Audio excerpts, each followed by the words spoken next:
मानना है कि 2022 में जिस तरह से अजय देवगन का साल गुजरा है, 2023 उससे भी बड़ा होगा भोला और मैदान के साथ।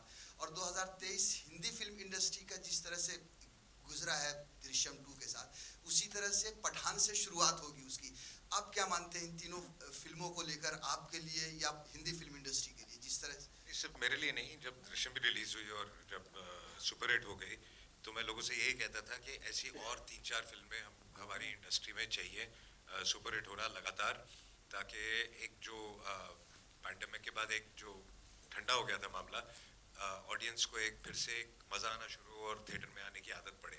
तो लेट्स कीप फिंगर्स क्रॉस। मैं तो चाहता हूँ कि जो फिल्म रिलीज हो सुपर डुपर हिट हो, ताकि ये पूरी इंडस्ट्री एक ही है।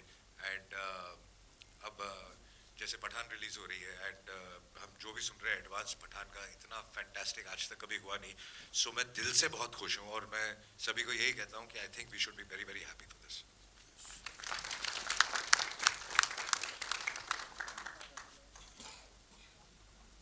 On your left high, Ajay ji, आप हमारी हिंदी फिल्म इंडस्ट्री के बहुत ही भोले एक्टर माने जाते हैं। लोग ऐसा कहते हैं कि आप कभी कोई अपनी स्पॉटिंग नहीं कराते, आप कभी कोई कंट्रोवर्सी में नहीं फंसते, तो इतने भोले क्यों हैं आप? इतना ऐसा माना जाता है। शांति से फिल्में करते हैं, फिर घर चले आते हैं, फिर दूसरी फिल्मों का अनाउंसमेंट करते हैं, वो हिट हो जाती है। आई थिंक काम तो शांति से ही करना चाहिए, क्योंकि स्पॉटिंग करके और कंट्रोवर्सी क्रिएट करके आई थिंक कोई लंबा नहीं चलता। आई थिंक थोड़ी देर शायद थोड़ा चल जाए, बट चलता आदमी सिर्फ काम से है। और अगर आपका काम ठीक हो तो फिर आपको खुद बोलने की कोई ज़रूरत नहीं है। लोग कहते हैं अच्छा है या बुरा है, and this is what I believe in. तो आप अपने काम में ध्यान दीजिए। और हमारी अपनी लाइफ में इतना सारा काम है, इतनी सारी तकलीफ़ें हैं, इतनी सारी प्रॉब्लम्स हैं। दूसरों की लाइफ में घुस के उनके बारे में सोचना, उनके बारे में बातें करना, आई थिंक बेकार है, बहुत बेकार चीज़ है।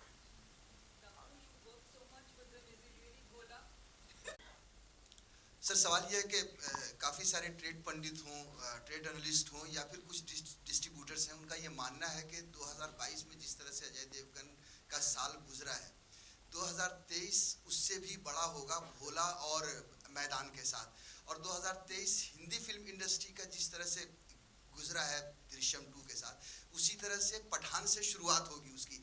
आप क्या मानते हैं इन तीनों फिल्मों को लेकर, आपके लिए या हिंदी फिल्म इंडस्ट्री के लिए जिस तरह? सिर्फ मेरे लिए नहीं, जब दृश्यम भी रिलीज हुई और जब सुपरहिट हो गई तो मैं लोगों से यही कहता था कि ऐसी और 3-4 फिल्में हमारी इंडस्ट्री में चाहिए सुपरहिट होना लगातार, ताकि एक जो पैंडेमिक के बाद एक जो ठंडा हो गया था मामला, ऑडियंस को एक फिर से एक मज़ा आना शुरू हो और थिएटर में आने की आदत पड़े।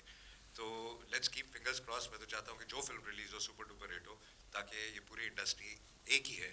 एंड अब जैसे पठान रिलीज हो रही है एंड हम जो भी सुन रहे हैं एडवांस पठान का, इतना फैंटास्टिक आज तक कभी हुआ नहीं। सो मैं दिल से बहुत खुश हूँ और मैं सभी को यही कहता हूँ कि I think we should be very very happy for this.